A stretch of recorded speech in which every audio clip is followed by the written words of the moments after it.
புற்றுநோய் பற்றிய ஒரு விழிப்புணர்வும் அதை பற்றிய விவரங்களையும் நீங்கள் இன்னைக்கு சொல்ல முடியுமா? கண்டிப்பாக. குறிப்பாக புற்றுநோய் என்ன புற்றுநோய் எப்படி வருது, யாருக்கு வருது, அதை வராமல் எப்படி தடுக்கிறது, புற்றுநோயினாவே அதோட லைஃப் முடிஞ்சிருந்தா இப்படிங்கிற பல கேள்விகள் நம்ம சமுதாயத்தில் நிறைய இருந்துகிட்டே இருக்கு.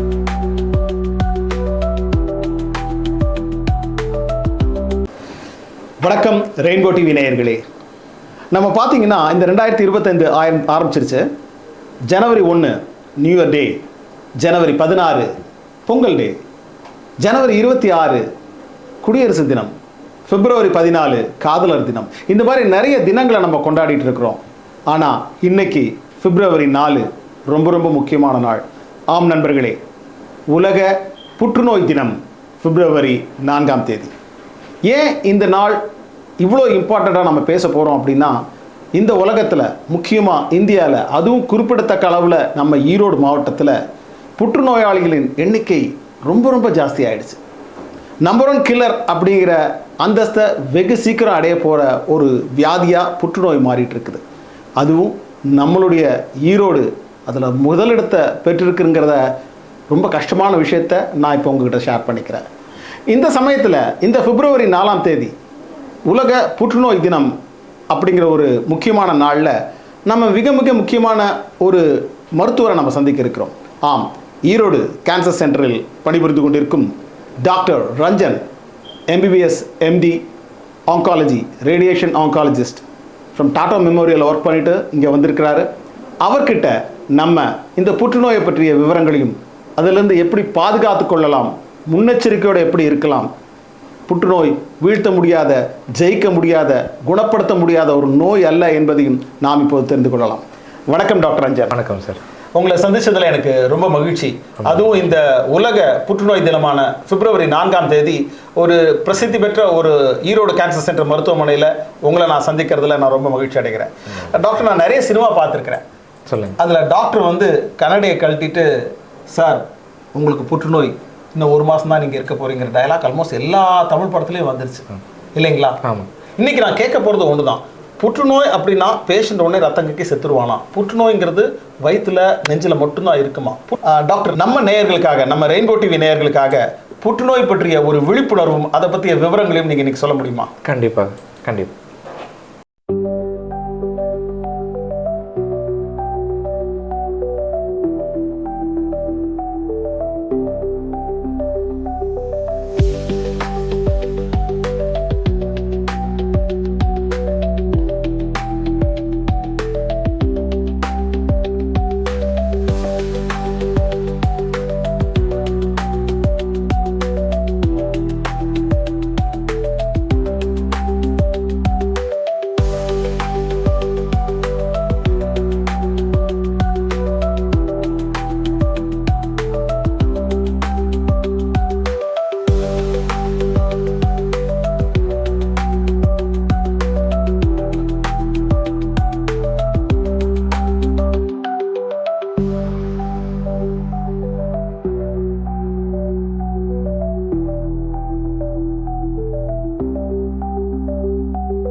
வணக்கம். இந்த நிகழ்ச்சி பார்த்திங்கன்னா புற்றுநோய் பற்றிய ஒரு விழிப்புணர்வு தேவைப்படுது. இப்போ சார் கேட்ட எல்லா கேள்விக்கும் பொதுவான ஒரு விழிப்புணர்வு நம்ம மக்களுக்கு தேவைப்படுது. குறிப்பாக புற்றுநோய் என்ன புற்றுநோய் எப்படி வருது, யாருக்கு வருது, அதை வராமல் எப்படி தடுக்கிறது, புற்றுநோயினாவே அதோட லைஃப் முடிஞ்சிருதா இப்படிங்கிற பல கேள்விகள் நம்ம சமுதாயத்தில் நிறைய இருந்துக்கிட்டே இருக்குது. ஸோ இப்போ இருக்கிற காலகட்டத்தில் புற்றுநோய், அதாவது கேன்சர், நம்ம எதிரி கூட வரக்கூடாது அப்படிங்கிற எண்ணம் நம்ம மக்கள்கிட்ட எல்லார்கிட்டையும் இருக்குது. ஸோ இது என்ன அப்படின்னு பார்த்தீங்கன்னா, நாம் கேள்விப்பட்ட வரைக்கும் கேன்சர், புற்றுநோயினால் பாதிக்கப்பட்டவங்க இறந்துருவாங்க, அதுவும் உடனே இறந்துருவாங்க, அவங்களுடைய நாட்கள் எண்ணப்படுது அப்படிங்கிற ஒரு எண்ணம் தான் எல்லார்கிட்டையும் இருக்குது. அந்த ஃபியர், அந்த பயம்தான் அந்த புற்றுநோயாளிகளை மட்டும் இல்லாமல் அவங்கள சார்ந்திருக்கக்கூடிய அவங்களுடைய ரிலேட்டிவ்ஸ், அவங்களுடைய உறவினர்கள், அவங்களுடைய குடும்பத்தினர்கள் எல்லாருக்கும் தாக்குது. அதனால் ஒரு குடும்பத்தில் ஒருத்தருக்கு கேன்சர் இருக்குது அப்படின்னு சொல்கிறதுக்கு கூட அவங்க தயங்குறாங்க. ஸோ இதுக்கெல்லாம் என்ன காரணம் அப்படின்னு பார்த்தீங்கன்னா, புற்றுநோய் பற்றிய விழிப்புணர்வு இல்லாது தான். ஸோ பொதுவாக பார்த்திங்கன்னா இந்த கேன்சருங்கிறது எந்த கேட்டகரியில் வரும் அப்படின்னா நான் கம்யூனிகபிள் டிசீசஸில் வரும். அதாவது தொற்றா நோய்கள் அந்த கேட்டகரியில் வரும். தொற்றா நோய்கள் அப்படின்னு பார்த்திங்கன்னா டயபெட்டிஸ் சர்க்கரை வியாதி, ஹைப்பர் டென்ஷன் அதிகமான உயர் ரத்த அழுத்தம், அப்புறம் பக்கவாதம் ஸ்ட்ரோக்குன்னு சொல்லுவோம், ஆக்சிடென்ட்ஸ் ஆகுது எல்லாருக்குமே கேள்விப்பட்டிருப்பீங்க. அதில் கேன்சர் அப்படிங்கிறதும் ஒரு முக்கியமானது. இன்னொரு வகையான நோய்கள் வந்து தொற்றா நோய்கள், அது வந்து கம்யூனிகபிள் டிசீஸஸ் சொல்கிறோம். இந்த தொற்றா நோய்கள் இப்போ ரீசெண்டாக பார்த்திங்கன்னா கோவிட், இப்போ வந்து தொற்றும் நோய்கள் தொற்றா நோய்கள் அப்படின்னு சொல்கிறோம். இந்த கம்யூனிகபிள் டிசீசஸ் தொற்றும் நோய்கள் இப்போ நம்ம ரீசெண்டாக பார்த்த கோவிடு, ஹெச்ஐவி, டைஃபாய்டு, காலரா இதெல்லாம். இந்த தொற்றும் நோய்களை பற்றிய விழிப்புணர்வு மக்களிடையே நன்றாக இருக்கிறது. அதனால தான் பார்த்திங்கன்னா இந்திய அரசாங்கம், தமிழ்நாடு அரசாங்கத்தின் மூலமாக விழிப்புணர்வு மிக அருமையாக ஏற்படுத்தி கோவிடோடைய உயிரிழப்புகளை வந்து நாம் மிக அருமையாக தடுத்து விட்டோம். ஆனால் இந்த தொற்றா நோய்கள் இருக்கக்கூடிய இந்த டயபெட்டிஸ், ஹைப்பர் டென்ஷன் இதெல்லாம் பார்த்திங்கன்னா ரொம்ப அதிகமாக இருக்குது. இதில் குறிப்பாக கேன்சர் நோயினுடைய தாக்கம் வந்து மிக மிக அதிகமாக இருக்குது. இந்த லாஸ்ட்டு 2 இயர்ஸில் கோவிட்னால் இறந்தவங்களுடைய எண்ணிக்கையை விட ஒவ்வொரு வருஷமும் கேன்சர் நோயினால் இறக்கவங்களுடைய எண்ணிக்கை மிக மிக அதிகம். இது நிறைய பேருக்கு தெரியாது. உதாரணத்துக்கு பார்த்திங்கன்னா ஒவ்வொரு வருஷமும் இந்தியாவில் வந்து கேன்சர் நோயினால் பாதிக்கப்பட்டவங்களுடைய நம்பர், நியூ கேன்சர் கேசஸ் 12 லட்சத்துக்கு மேலே. அதில் பாதி பேர், கிட்டத்தட்ட 5லேருந்து 6 லட்சம் பேர் வந்து 50% of the people within 1 year, ஒரு வருஷத்துக்குள்ளே இறந்துடுறாங்க. இது ரொம்ப அன்ஃபார்ச்சுனேட். ஒவ்வொரு வருஷமும் பார்த்திங்கன்னா 20 லட்சம் பேருக்கு மேலே கேன்சர் நோயாளிகள் இந்தியாவில் இருக்காங்க. இதுக்கெல்லாம் என்ன காரணம் அப்படின்னு பார்த்திங்கன்னா, நாம் பெரும்பாலான கேன்சர் நோயாளிகளை, புற்றுநோயாளிகளை அட்வான்ஸ் ஸ்டேஜ், முற்றிய நிலையில் தான் நம்ம பார்க்குறோம். ஏன் முற்றிய நிலையில் பார்க்குறோம் அப்படின்னா மறுபடியும் அதுக்கே தான் வரும், விழிப்புணர்வு இல்லை, கேன்சர் நோயை பற்றிய விழிப்புணர்வு இல்லை. ஸோ இது ஏன் இல்லை அப்படின்னு பார்த்தீங்கன்னா, மற்ற நோய்க்கும் கேன்சர் நோய்க்கும் உள்ள மிக முக்கியமான வித்தியாசம், கேன்சர் நோயாளிகளுக்கு ஆரம்ப கட்டத்தில் எந்த ஒரு பிரச்சனையும், வலியையோ உபாதையோ எதுவுமே கொடுக்கறதில்லை. ஆனால் மற்ற நோய்கள், இப்போ உதாரணத்துக்கு ஹார்ட் அட்டாக் எடுக்கிறோம், இது நான் கம்யூனிகபிள் டிசீசஸ். ஹார்ட் அட்டாக் வந்தால் நெஞ்சில் வலிக்கு வருது, உடனே டாக்டர்கிட்ட போகிறாங்க. டயபெட்டிஸில் சிம்டம்ஸ் இருக்குது, அடிக்கடி யூரின் போகிறது, உடல் சோர்வாகுது, டாக்டர்கிட்ட போகிறாங்க, சர்க்கரை செக் பண்ணுறாங்க. ப்ரெஷர், தலைவலி அதிகமாக இருக்குது, பார்வை சரியாக இல்லை, உடனே டாக்டர்கிட்ட போகிறாங்க. ஆக்சிடெண்ட்ஸ், இப்போ ஆக்சிடெண்ட் ஆனால் உடனே டாக்டர்கிட்ட போயிடுறாங்க. ஆனால் இந்த கேன்சரில் பொறுத்த வரைக்கும் ஆரம்ப கட்டத்தில் எந்த ஒரு பிரச்சனையும் உண்டு பண்ணுவதில்லை. அதனுடைய அறிகுறிகள் என்ன அப்படிங்கிறது பொதுமக்களுக்கு தெரியறதில்லை.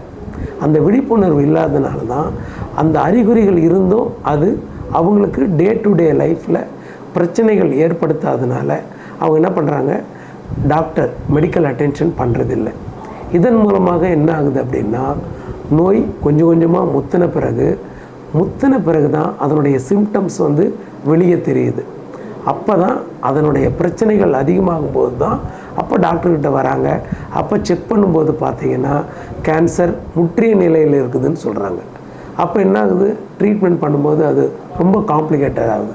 அந்த பேஷண்ட்டுக்கு வந்து ஆப்ரேஷன் பண்ண முடியுமா, ரேடியேஷன் ட்ரீட்மெண்ட் கொடுக்க முடியுமா, கீமோதெரப்பி கொடுக்க முடியுமா, எவ்வளோ நாள் இருப்பாங்க, இதெல்லாம் கொஷின் பண்ணும்போது அந்த பயம் வருது.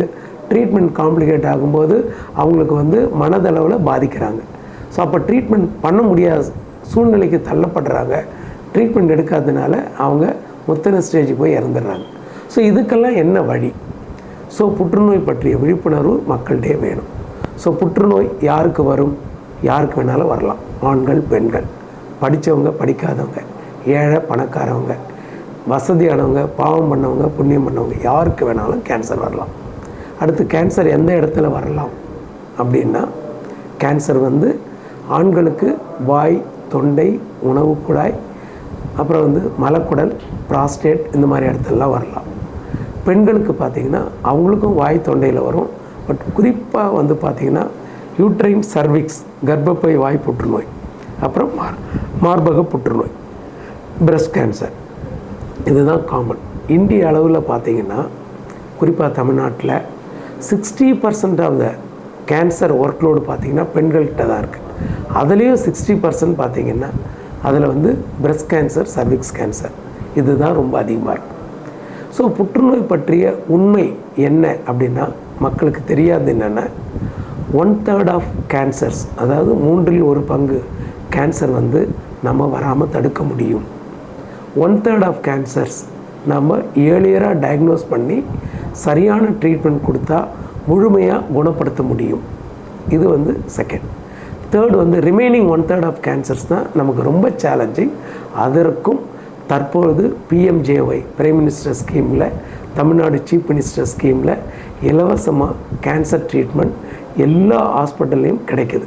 தமிழ்நாடு முழுக்க கவர்மெண்ட் ஹாஸ்பிட்டலாக இருந்தாலும் சரி, ப்ரைவேட் ஹாஸ்பிட்டலாக இருந்தாலும் சரி கேன்சர் ட்ரீட்மெண்ட் கிடைக்குது. ஆனால் இந்த ட்ரீட்மெண்ட்டுக்கு நிறைய பேருக்கு அவங்களுடைய அறியாமையினால் ட்ரீட்மெண்ட் வரமாட்டேங்கிறாங்க. ஏன்னா சார் கேள்வி கேட்ட மாதிரி கேன்சர் வந்தால் அவ்வளோதான், முடி கொட்டும், ரொம்ப பாதிப்பு உண்டாகும், ஆப்ரேஷன் பண்ணால் பரவிடும், ரேடியேஷன் ட்ரீட்மெண்ட், கரண்ட்டு வச்சா அது உடம்பை உருக்குலைச்சிரும், கீமோதெரப்பி கொடுத்தா முடி கொட்டிடும், இந்த மாதிரி ஒரு தவறான புரிதல் வந்து இருக்கிறதுனால அந்த முக்கியமான ட்ரீட்மெண்ட், உயிர் காக்கும் ட்ரீட்மெண்ட், அந்த ஆப்ரேஷன் பண்ணால் அந்த கேன்சரை குணப்படுத்த முடியும். அந்த ரேடியேஷன் ட்ரீட்மெண்ட், கதிர்வீச்சு சிகிச்சை பண்ணோம்னா டெஃபினட்டாக அவங்கள வந்து சரி பண்ண முடியும். கீமோதெரப்பி கொடுத்தா நிறைய கேன்சரை க்யூர் பண்ண முடியும். அந்த உண்மை தெரிஞ்சு கூட நிறைய பேர் ட்ரீட்மெண்ட் எடுக்க மாட்டேங்கிறாங்க. ஸோ இதற்கெல்லாம் தான் நாம் இந்த விழிப்புணர்வு செய்ய வேண்டியதாக இருக்குது. இதில் குறிப்பாக கேன்சர் எப்படி வருது அப்படின்னு பார்க்குறது. ஸோ கேன்சர் ஏன் வருது? கேன்சர் வந்து பார்த்திங்கன்னா இது வந்து மல்டி ஃபேக்டோரியல் டிசீஸ். கேன்சர் வருவதற்கு பல காரணங்கள் உண்டு. குறிப்பாக அதில் மிக முக்கியமான காரணம்னா நம்ம சொல்கிறது புகையிலை, டொபாக்கோ. இந்த டொபாக்கோ ரிலேட்டட் கேன்சர்ஸ் தான் நம்ம ஊரில் அதிகம். ஸோ டொபாக்கோவை நிறுத்திட்டோம்னாவே நம்ம ஊரில் மோர் தென் 40 to 50% ஆஃப் கேன்சர்ஸை வராமல் தடுக்கலாம். அதற்கு பிறகு வந்து மது அருந்தும் பழக்கம், அளவுக்கு அதிகமான மது அருந்தும் பழக்கம் இருந்ததுன்னா அப்போ வந்து கேன்சர் வருவதற்கு வாய்ப்புகள் உண்டு.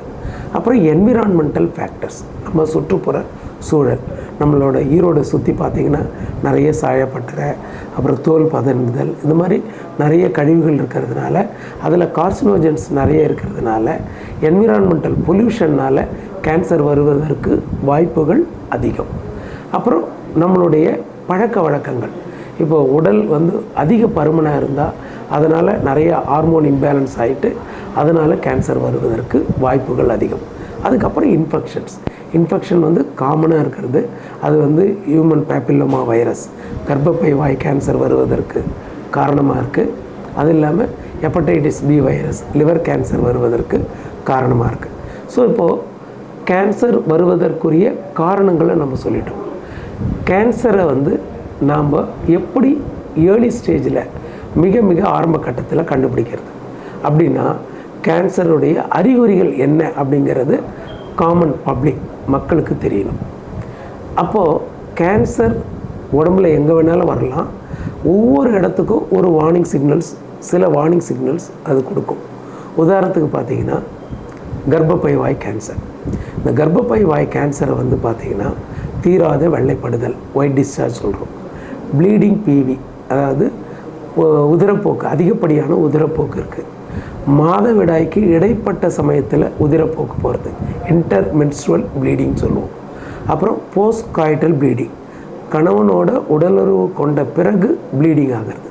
ஸோ இதை நிறைய பேர் லேடிஸ்லாம் வந்து பெண்கள் சொல்ல மாட்டாங்க. இதை எப்படி அவங்களுடைய ஹஸ்பண்ட்ட சொல்கிறது, அப்பாட்ட சொல்கிறது, பையன்கிட்ட சொல்கிறது அப்படின்னு சொல்லிட்டு நிறைய 40 வயதிற்கு மேற்பட்ட மகளிர் இந்த சிம்டம்ஸ் அதை தவிர்த்துருவாங்க. அதுக்கப்புறம் இது ரொம்ப மோசமான பிறகு அதுக்கப்புறம் தான் டாக்டர்கிட்ட வருவாங்க. ஸோ இப்போ நான் சொன்ன சிம்டம்ஸ், வெள்ளப்படுறது, அதிகப்படியான உதிரப்போக்கு, பேக் பெயின், போஸ்ட்காய்டல் ப்ளீடிங், இது இருந்தால் ஒருத்தருக்கு கேன்சர் அப்படி கிடையாது. இது ஒரு warning symptoms, warning signal. So அப்போ என்ன பண்ணணும், அவங்க டாக்டர்கிட்ட போய் செக்கப் பண்ணிக்கணும். டாக்டர் என்ன பண்ணுவாங்க, லேடி டாக்டர் அவங்களுடைய கர்ப்பப்பையை பரிசோதனை பண்ணுவாங்க. அதில் கர்ப்பப்பை வாயில் ஏதாவது புண்ணு இருக்கான்னு பார்ப்பாங்க. புண்ணு இருந்ததுன்னா ஒரு பேப்ஸ்மியர் அப்படிங்கிற ஒரு டெஸ்ட் எடுப்பாங்க. டெஸ்ட் எடுத்து அதில் கேன்சர் அறிகுறி இருக்கக்கூடிய செல்கள் இருக்கா இல்லையான்றது பார்ப்பாங்க. இல்லைன்னா வேறு எந்த ட்ரீட்மெண்ட்டும் தேவையே இல்லை. ரெகுலர் வருஷத்துக்கு ஒரு முறை செக்கப் பண்ணிட்டாங்கனாவே இந்த கர்ப்பப்பை வாய் கேன்சரை குறைஞ்சது 5 வருடத்திலிருந்து 10 வருஷத்துக்கு முன்னாடியே வருவதற்கு அறிகுறிகள் இருக்கும்போதே கண்டுபிடிச்சி அதை கிளியர் பண்ணிடலாம், வராமையே தடுக்க முடியும். அல்லது மிக மிக ஆரம்ப கட்டத்திலேயே கண்டுபிடிச்சி அதை முழுமையாக குணப்படுத்த முடியும். இது கர்ப்பப்பை வாய் கேன்சர். அடுத்தது பெண்களுக்கு பார்த்திங்கன்னா மார்பக புற்றுநோய். இப்போ இந்திய அளவில் முன்னெல்லாம் சர்விக்ஸ் கேன்சர், கர்ப்பப்பை வாய் புற்றுநோய் தான் மிக அதிக அளவில் இருந்தது. தற்போது மார்பக புற்றுநோய் மிக அதிக அளவில் இருக்குது. இதற்கு மிக முக்கிய காரணம் என்னென்னா நம்மளுடைய என்விரான்மெண்டல் சேஞ்சஸ், ஃபுட் ஹேபிட்ஸ், இதுக்கெல்லாம் காரணம் சொல்லலாம். இதில் குறிப்பாக பார்த்திங்கன்னா கல்யாணத்தை ரொம்ப அதிகமாக தள்ளி போடுறது, தாய்ப்பால் கொடுக்காமல் இருக்கிறது, ஹார்மோனல் டேப்லெட்ஸ் நிறைய எடுக்கிறது, ஒபிசிட்டி, இந்த மாதிரி பல காரணத்தினால பெண்களுக்கு மார்பக புற்றுநோய் அதிகமாக வருது. குறிப்பாக அவங்க ஃபேமிலியில் அம்மாவுக்கோ சிஸ்டருக்கோ டாக்டருக்கோ யாருக்காவது பிரஸ்ட் கேன்சர் இருந்தால் அவங்க உடனே செக்கப் பண்ணிக்கிறது நல்லது. ஆனால் பயப்பட தேவையில்லை. மார்பக புற்றுநோய் அதையும் நம்ம வராமல் தடுக்க முடியும், ஏர்லியராக டயக்னோஸ் பண்ண முடியும், சரியான ட்ரீட்மெண்ட் கொடுத்தா 100% குணப்படுத்த முடியும். ஸோ இதற்கு என்ன பண்ணணும், அதனுடைய அறிகுறிகள் தெரிஞ்சுக்கணும். பெண்கள் குறிப்பாக மார்பகத்தில் உள்ளுக்குள்ளே ஏதாவது ஒரு கட்டி, குறிப்பாக வலி இல்லாத கட்டி இருந்தால் அதுக்கு காரணம் கேன்சராகவும் இருக்கலாம் அல்லது சாதாரண கட்டியாகவும் இருக்கலாம். இளம் வயது மகளிருக்கு மார்பகத்தில் கட்டி இருந்ததுன்னா அது ஃபிசியலாஜிக்கல். யூஸ்வலாக அது கல்யாணமாகி குழந்தை பிறந்து பால் கொடுத்த பிறகு அது சுத்தமாக மறைஞ்சிரும். அதை பற்றி பயப்பட வேண்டிய அவசியம் இல்லை. அப்படியே கட்டி இருந்தாலும் டாக்டர்கிட்ட போய் செக்கப் பண்ணி அது சாதாரண கட்டின்றது உறுதிப்படுத்திக்கிட்டிங்கன்னா மாத்திரை சாப்பிட்டே அது சரியாக போயிடும். சில பேருக்கு வலி இல்லாத கட்டியை ஆரம்பிக்கும், ஆனால் ஒரு 6 மாதத்தில் அல்லது 3 மாதத்தில் அதனோட சைஸ் கொஞ்சம் கொஞ்சமாக பெருசாகும். அப்புறம் நிப்பிளில் காம்புலேருந்து பிளட்டோ அல்லது ஒயிட் டிஸ்சார்ஜோ வரும், அக்கிளில் நரி கட்டும், பிரஸ்ட் உள்ளுக்குள்ளே கட்டி அதிகமாகும், சைஸ் அதிகமாகும், பெருசாகும். ஸோ அதனால தான் நாங்கள் என்ன பண்ணுறோன்னா மார்பக புற்றுநோய்க்கு 3 முக்கியமான விஷயங்கள் மக்களுக்கு தெரியணும். ஒன்று மார்பக சுய மார்பக பரிசோதனை, பிரஸ்ட் செல்ஃப் எக்ஸாமினேஷன் அப்படின்னு சொல்லுவோம். ஸோ பிரஸ்ட் செல்ஃப் எக்ஸாமினேஷன் யார் பண்ணலாம்? 20 வயதிற்கு மேற்பட்ட மகளிர் இப்போல்லாம் எவ்வளோ இதில் யூடியூப்பில் இதெல்லாம் போடுறாங்க. பிரஸ்ட் செல்ஃப் எக்ஸாமினேஷன் எப்படி பண்ணணுன்னா நீங்கள் அருகில் இருக்கக்கூடிய அவங்களோட ஃபேமிலி டாக்டர்கிட்ட அணுகலாம், அல்லது எங்களோட ஈரோடு கேன்சர் சென்டரில் சனிக்கிழமை இலவசமாக எப்படி பிரஸ்ட் செல்ஃப் எக்ஸாமினேஷன் பண்ணுறோம் அப்படிங்கிறத நாங்கள் டீச் பண்ணுறோம். இது ஒரு சாதாரண எந்த ஒரு செலவும் இல்லாமல் மாதத்துக்கு ஒரு முறை அவங்களுடைய மார்பகத்தை சுய மார்பக பரிசோதனை பண்ணுறது. ஸோ அதில் ஏதாவது கட்டியோ நீர்க்கசிவோ பிளட்டோ அக்கிளில் நரி கட்டுறதோ ஏதாவது இருந்தால் டாக்டர்கிட்ட வரலாம். இது ஒன்று. ரெண்டாவது clinical breast examination, CBE. So doctor மூலமாக பிரஸ்ட் எக்ஸாமினேஷன் பண்ணுறது.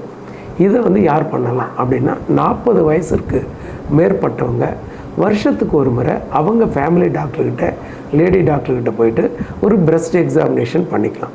அப்போ டாக்டர் செக் பண்ணும்போது பிரஸ்ட்டில் ஏதாவது கட்டி இருக்கா, வேறு ஏதாவது சேஞ்சஸ் இருக்கா அப்படிங்கிறத கண்டுபிடிப்பாங்க. இதனால் என்ன அட்வான்டேஜ்னால் 1 சென்டிமீட்டருக்குள்ளே இருக்கக்கூடிய கட்டியை கூட கண்டுபிடிக்க முடியும்.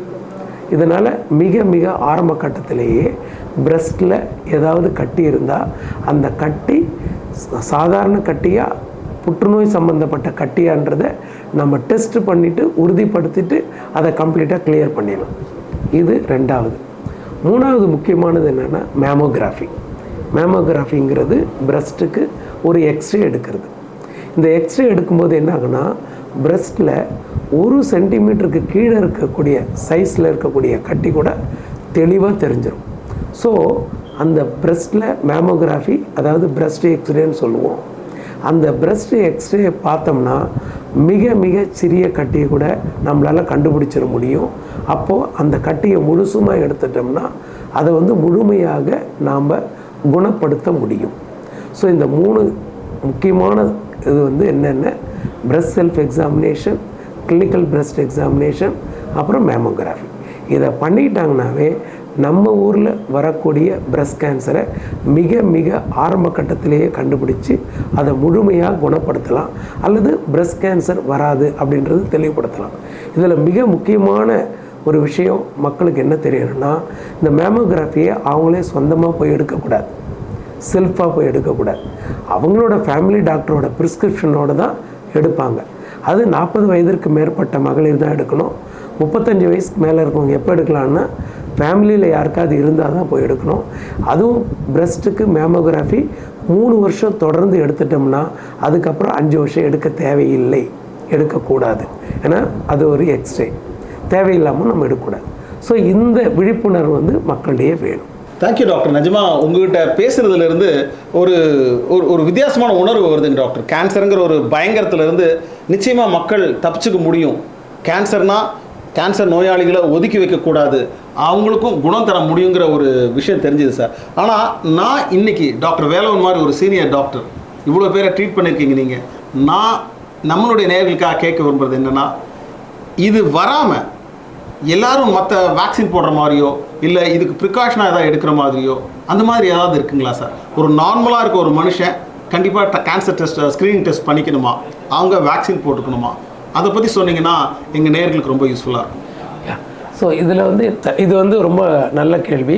ஏன்னா இதுதான் மக்கள்கிட்ட வந்து அவங்க கேட்குற கேட்ட மாதிரி, அதாவது என்னென்ன கேன்சர் பற்றிய விழிப்புணர்வு நம்ம மக்களிடையே முக்கியமாக வேணும்னு சொல்கிறோம். இதில் குறிப்பாக என்னென்னா, கேன்சரை பற்றி பயப்பட வேண்டிய அவசியம் கிடையாது. கேன்சர் வந்து ஒரு குணப்படுத்தக்கூடிய வியாதி தான், மற்ற வியாதி மாதிரி தான். நான் ஏற்கனவே சொன்ன மாதிரி நான் கம்யூனிகபிள் டிசீசஸ். ஸோ கேன்சர் வந்து நம்ம மற்ற வியாதி மாதிரி நம்ம கார்டியாக் ஹெல்த் செக்கப் பண்ணிக்கிறோம், டயபெட்டிக் செக்கப் பண்ணிக்கிறோம், ஹைப்பர் டென்ஷனை செக்கப் பண்ணிக்கிறோம். அது மாதிரி கேன்சர் ஹெல்த் செக்கப் அதை பண்ணிக்கிட்டால் நல்லது. உதாரணத்துக்கு 40 வயதிற்கு மேற்பட்ட ஆண்கள் பெண்கள் கேன்சர் ஹெல்த் செக்கப், பேசிக் ஹெல்த் செக்கப் பண்ணிக்கிறது நல்லது. அது காஸ்ட் பார்த்திங்கன்னா ரொம்பலாம் செலவாகாது. மேக்ஸிமம் ஒரு 2500 ரூபா இல்லை 3000 ரூபாய்க்குள்ளே தான் ஆகும். இதில் என்ன பண்ணுவாங்க, பேசிக்காக அவங்களோட பிளட் டெஸ்ட் எடுப்பாங்க, மற்ற டெஸ்ட் மாதிரியே. அதில் அவங்களோட வெள்ளையணு, சிவப்பணு, ரீனல் ஃபங்க்ஷன் டெஸ்ட், அதாவது கிட்னி எப்படி ஃபங்க்ஷன் ஆகுது, இது எல்லாமே பண்ணுவாங்க. அது இல்லாமல் சில மார்க்கர்ஸ் டெஸ்ட் பண்ணுவாங்க. பெண்களுக்கு குறிப்பாக CA-125 ஓவரி கேன்சர் அதனுடைய மார்க்கர், அதை பண்ணுவாங்க. ஆண்களுக்கு வந்து ப்ராஸ்டேட் PSA டெஸ்ட் பண்ணுவாங்க. 60 வயதிற்கு மேற்பட்ட ஆண்கள் வந்து அதை பண்ணிக்கிறது நல்லது. இந்த எக்ஸ்ரே செஸ்ட், அல்ட்ராசவுண்ட் பண்ணும்போது மெஜாரிட்டி ஆஃப் ஒரு அன்வான்ட் திங் நம்ம உடம்புல இருந்ததுன்னா அதை கண்டுபிடிச்சிட முடியும். கிளினிக்கலாக மிக முக்கியமானது, கிளினிக்கலாக ஒரு டாக்டர் வந்து செக்கப் பண்ணுவாங்க. அவங்களோட கழுத்தில், அக்கிளில், வயிற்றில் ஏதாவது கட்டி இருக்கா, ஆறாத புண் இருக்கா, வேறு எந்த ப்ராப்ளம் இருக்கா அப்படிங்கிறதெல்லாம் செக் பண்ணுவாங்க. ஸோ இதன் மூலமாக கேன்சர் ஹெல்த் செக்கப் மூலமாக நாம் 40 வயதிற்கு மேற்பட்டவர்கள் ஒரு ஜென்ரல் ஹெல்த் செக்கப் பண்ணிக்கிட்டாங்கன்னா, கேன்சர் ஹெல்த் செக்கப் பண்ணிக்கிட்டாங்கன்னா பல கேன்சர்ஸை நாம் மிக மிக ஆரம்ப கட்டத்தில் நம்ம கண்டுபிடிக்க முடியும், அல்லது வராமல் தடுக்க முடியும். இது ரொம்ப ரொம்ப முக்கியமானது. ஸோ இந்த உண்மை வந்து நிறைய பேருக்கு தெரியாது.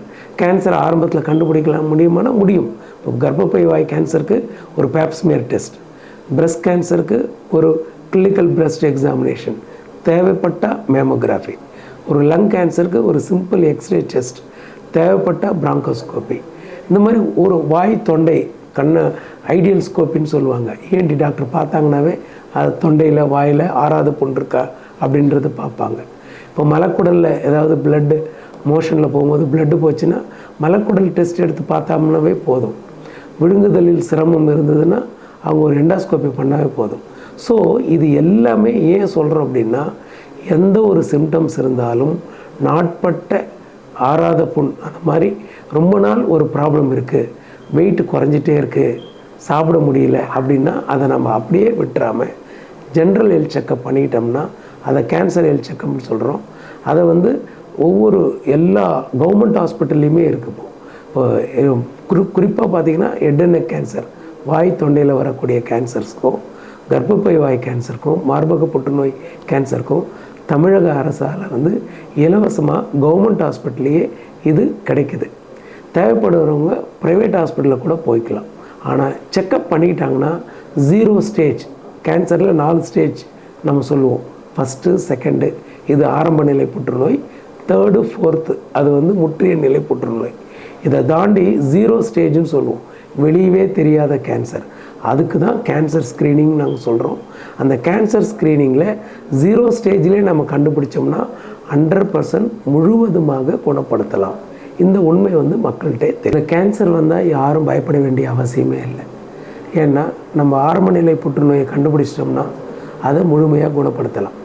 அதற்கு சில டெஸ்டர்ஸ்லாம் எடுப்பாங்க. அதில் குறிப்பாக பார்த்திங்கன்னா எந்த ஒரு கேன்சரையும் நம்ம உறுதிப்படுத்தணும், கன்ஃபார்ம் பண்ணணும் அப்படின்னா பயாப்சி டெஸ்ட் எடுக்கணும். இதில் நம்ம சொசைட்டியில் ஒரு தவறான எண்ணம் இருக்குது. பயாப்சிக்காண்டி சதை எடுத்தால் அது பரவிடும் அப்படின்ற ஒரு தவறான எண்ணம் இருக்குது. அந்த மாதிரி கிடையாது. ஏன்னா பயாப்சி டெஸ்ட் எடுத்தோம்னா தான் அது என்ன வகையான கேன்சர் அப்படின்றத கேட்டகரைஸ் பண்ண முடியும், அதை வகைப்படுத்த முடியும். அது எந்த வகையான ட்ரீட்மெண்ட்டுக்கு அது சரியாகும் அப்படின்றத நாங்கள் முடிவு பண்ண முடியும். ஸோ அது வந்து ஆப்ரேஷன் பண்ணுறதா, கதிர்வீச்சு சிகிச்சை கொடுக்கறதா, மருந்து சிகிச்சை கொடுக்கறதா அப்படிங்கிறத நாங்கள் முடிவு பண்ண முடியும். ஏன்னா கேன்சர் ட்ரீட்மெண்ட் ஒரு டாக்டர் டிசைட் பண்ணுறது இல்லை. இது வந்து மல்டி டிசிப்ளினரி டீம். இப்போ உதாரணத்துக்கு பார்த்திங்கன்னா பிரஸ்ட் கேன்சர் இருக்குது. 2 சென்டிமீட்டருக்குள்ளே 4 சென்டிமீட்டருக்குள்ளே நம்ம கண்டுபிடிச்சோம்னா ஆப்ரேஷன் பண்ணலாம். அதே 5 சென்டிமீட்டருக்கு மேலே போச்சுன்னா கேன்சர் இன்ஸ்டியூட், அதாவது கேன்சர் சம்மந்தப்பட்ட டாக்டர்கிட்ட ஒரு ஆலோசனை எடுத்துக்கிறது நல்லது. அப்போ அந்த டாக்டர் என்ன சொல்லுவாங்கன்னா, மருந்து கீமோதெரப்பி கொடுத்து அந்த கட்டியோட சைஸை குறைச்சிட்டு அதுக்கப்புறம் ஆப்ரேஷன் பண்ண சொல்லுவார். அதற்கு பிறகு சில சமயத்தில் ரொம்ப அட்வான்ஸ் ஸ்டேஜ் ஆயிடுச்சு, வேறு எங்கன்னா ஸ்ப்ரெட் ஆயிடுச்சு அப்படின்னா ஸ்ப்ரெட்டான இடம் எந்த இடம்னு சொல்லிட்டு பார்ப்போம். அதனோட வீரியத்தை பார்த்து, சப்போஸ் பிரெயினில் ஸ்ப்ரெட் ஆயிடுச்சு, பிரெயினுக்கு ரேடியேஷன் கொடுப்பாங்க. எலும்புக்கு ஸ்ப்ரெட் ஆயிடுச்சு, முதுகெலும்புக்கு ஸ்ப்ரெட் ஆயிடுச்சு அப்படின்னா முதுகெலும்புக்கு ரேடியேஷன் கொடுப்பாங்க. ஸோ ஒரு ட்ரீட்மெண்ட்டுங்கிறது மல்டி டிசிப்ளினரி டீம். எந்த ஒரு கேன்சரும் வந்து தனிப்பட்ட ஒரு டாக்டர்னால் மட்டுமே ட்ரீட்மெண்ட் பண்ணுறதுங்கிறது கஷ்டம். அதனால் இதற்கு வந்து ஆப்ரேஷன் பண்ணுற டாக்டர், கதிர்வீச்சு சிகிச்சை பண்ணுற டாக்டர், மருத்துவ சிகிச்சை கொடுக்குற டாக்டர் எல்லாருமே சேர்ந்து தான் பண்ணுவாங்க.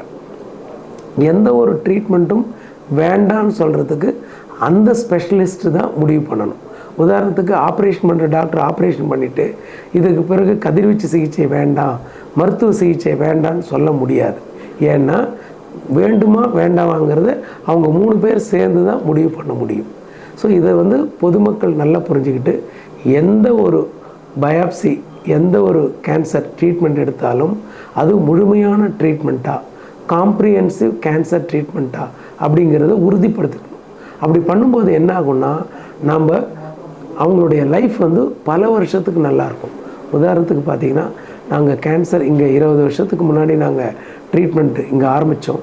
இன்னும் நிறைய பேஷண்ட்ஸ் வந்து அங்கே ஃபாலோஅப் வந்துகிட்டே இருக்காங்க. ஸோ நிறைய பேர் வர்றதுனால அவங்களுக்கு ஒரு நம்பிக்கை வருது, எங்களுக்கும் ஒரு நம்பிக்கை வருது. ஸோ கேன்சர் ட்ரீட்மெண்ட் நம்ம பண்ணோம்னா உறுதியாக பல வருஷங்கள் நன்றாக இருக்க முடியும். ஏன்னா ரெகுலர் செக்கப், ஃபஸ்ட் இயரில் பார்த்தீங்கன்னா மாதத்துக்கு ஒரு முறை செக்கப் வரணும். செகண்ட் இயரில் எவ்ரி 2 months வரணும். அதுக்கப்புறம் 3 மாதத்துக்கு ஒரு முறை வரணும்.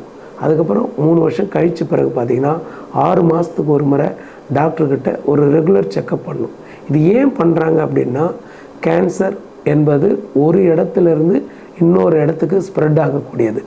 அது எப்போ ஸ்ப்ரெட் ஆகும், எப்படி ஸ்ப்ரெட் ஆகுன்றது அவங்கவுங்களோட உடம்போட தன்மையை பொறுத்து தான், அவங்களோட ஓன் பாடியோட இம்யூனிட்டியை பொறுத்து தான் அமையும். ஸோ இப்போ கர்ப்பப்பை வாய் கேன்சர் இருக்குது, ஆப்ரேஷன் பண்ணிட்டோம், ரேடியேஷன் கொடுத்துட்டோம், ட்ரீட்மெண்ட் முடிஞ்சிச்சு, 5 வருஷம் நல்லா இருக்குது. அதுக்கப்புறம் வருமா வராதான்னு தெரியணுன்னா 6 மாதத்துக்கு ஒரு முறை ஒரு ஸ்கேன் எடுத்து பார்க்குறது, ப்ளட் டெஸ்ட் எடுத்து பார்க்குறது, இதெல்லாம் டாக்டர்கிட்ட செக்கப் பண்ணிக்கிறது தான் நல்லது. ஏன்னா கர்ப்பப்பையில் இருக்கக்கூடிய கேன்சர் கழுத்தில் நரி கட்டுற மாதிரி ஸ்ப்ரெட் ஆகும். அது எப்போ வேணாலும் வரலாம். அதனால் எந்த ஒரு ட்ரீட்மெண்ட்டும், கேன்சர் ட்ரீட்மெண்ட் முடிஞ்சாலும் ரெகுலர் ஃபாலோ, டாக்டர் சொல்கிறாரோ இல்லையோ ரெகுலர் ஃபாலோ கேன்சர் ஸ்பெஷலிஸ்ட்டுக்கிட்ட பண்ணிக்க, ரெகுலர் செக்கப் பண்ணிக்கிட்டோம்னா தான் நம்ம அந்த நோய் திருப்பி வராமல் நம்மளால் தடுக்க முடியும், முன்கூட்டியே தடுக்க முடியும். ஏன்னா இப்போ கேன்சர் ட்ரீட்மெண்ட் வந்து ரொம்ப அட்வான்ஸ் ஆயிடுச்சு. ஆப்ரேஷன் டெக்னிக்லாம் ரொம்ப அட்வான்ஸ் ஆயிடுச்சு. பல கேன்சர் நிறைய நல்ல சர்ஜிக்கல் டெக்னிக்கில் குணப்படுத்துகிறாங்க. அதுக்கு அடுத்தது ரேடியோதெரப்பி டெக்னிக் நல்லா டெவலப் ஆயிடுச்சு. சைடு எஃபெக்டே இல்லாமல் நாம் வந்து கேன்சர் ட்ரீட்மெண்ட்டை நல்லா பண்ணுறோம். மருத்துவ சிகிச்சை, இப்போ மருத்துவ சிகிச்சையெல்லாம் கீமோதெரப்பிலாம் சைடு எஃபெக்ட் ரொம்ப குறைச்சி வரக்கூடிய கீமோதெரப்பிலாம் வந்துருச்சு. அப்படியே சைடு எஃபெக்ட் வந்தாலும் அதை சரி பண்ண முடியும். ஏன்னா சைடு எஃபெக்டை பார்த்துட்டு முக்கியமான ட்ரீட்மெண்ட் நிறைய பேர் பண்ணாமல் விடுறாங்க. சைடு எஃபெக்டை நம்ம ஈஸியாக சரி பண்ணிடலாம். இப்போ மோனோக்ளோனல் ஆன்டிபாடிஸ்னு ரீசன்ட் ட்ரக்ஸ்லாம் நிறைய வந்துருச்சு. ஸோ அதன் மூலமாக இப்போது 5 இயர்ஸ் சர்வைவல்லாம் மாறி 10 years survival, 15 years survival, 20 years சர்வைவல்லாம் இப்போ வந்துருச்சு. அதனால் கேன்சர் ட்ரீட்மெண்ட் இப்போது ரொம்ப அட்வான்ஸ் டெக்னாலஜி வந்துடுறதுனால கேன்சர் இஸ் க்யூரபிள் ப்ரொவைடட் நம்ம ஏர்லியராக டிடெக்ட் பண்ணி கம்ப்ளீட்டாக ட்ரீட் பண்ணணும். நன்றி டாக்டர். இவ்வளோ நேரம் புற்றுநோய்ங்கிற ஒரு பயங்கரமான விஷயத்தை பற்றி மிக தெளிவாக எல்லாருக்கும் புரிகிற மாதிரி நீங்கள் எடுத்து சொன்னீங்க. ரொம்ப நன்றி. நேயர்களே, புற்றுநோய்ங்கிறது ஒரு தவிர்க்க முடியாத நோய் தான். ஆனால் நாம் அதிலிருந்து தப்பி பிழைக்க நிறைய வழிகள் இருக்கின்றன. நாம் சாப்பிடும் உணவு, நம்மை சுற்றி இருக்கும் சுகாதாரம், இவற்றெல்லாம் நம்ம கரெக்டாக பேணி பாதுகாத்தோம்னா புற்றுநோயிலிருந்து நம்ம தப்பிச்சுக்கலாம். இன்றைக்கி நம்ம கூட இந்த உலக புற்றுநோய் தினத்தன்றைக்கு நம்ம கூட இருந்து நமக்கு அற்புதமான ஒரு விழிப்புணர்வு கொடுத்த ஈரோடு கேன்சர் சென்டரின் managing director doctor K Velavan அவர்களை நாங்கள் உங்கள் சார்பாக நன்றி கூறி விடைபெறுகின்றோம். நன்றி டாக்டர். நன்றி.